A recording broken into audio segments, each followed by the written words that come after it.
नशीब बलवत्तर आणि मेंदू तल्लख असेल तर एखादी लहानशी मुंगी सुद्धा महाकाय हत्तीला जेरीस आणू शकते. याविषयी तुम्ही सुद्धा लहानपणापासून अनेक कहाण्या ऐकल्या असतील. लहानपणी शाळेच्या पुस्तकात एकीचे बळ दाखवून देणारी एक गोष्ट तुम्हीही वाचली असेल. एका तळ्यात अनेक लहान लहान मासे एकत्र येऊन मोठ्या माशाचा आकार तयार करतात.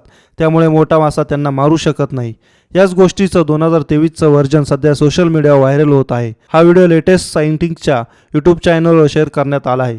पोस्टच्या कॅप्शननुसार रिकिदा फेनेस्काने हा व्हिडिओ मूळतः शेअर केला आहे.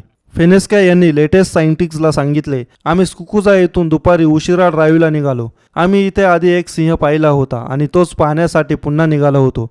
यावेळेस आम्हाला एक नर बिबट्या रस्त्याच्या कडेला फिरताना दिसला. अचानक समोरून मला एका माकडांची टोळी मस्ती करताना दिसली. त्या टोळीतील वानरांची संख्या पाहता बिबट्या त्यांच्यावर हल्ला करण्याची हिंमत करेल असं वाटत नव्हते. पण हा बिबट्या अचानक गवतात गायब होताना दिसतो आणि अचानक वानरांवर हल्ला करतो. वानर सुद्धा सुरुवातीला पळून जाण्याचा प्रयत्न करतात, पण नंतर त्यांच्यात अचानक कुठली शक्ती येते आणि ते बिबट्यावर पलटवार करतात. हा थरार पाहून तुमच्याही अंगावर काटा येईल. ही पोस्ट 2च दिवसांपूर्वी शेअर करण्यात आली आहे आणि शेअर केल्यापासून यावर 2500हून अधिक लाईक्स मिळाले आहेत. अनेकांनी यावर कमेंट करून हा क्षण अविश्वसनीय आहे, त्या वानरांचा आवाज ऐकूनच कान थरथरायला लागले असे म्हटले आहे.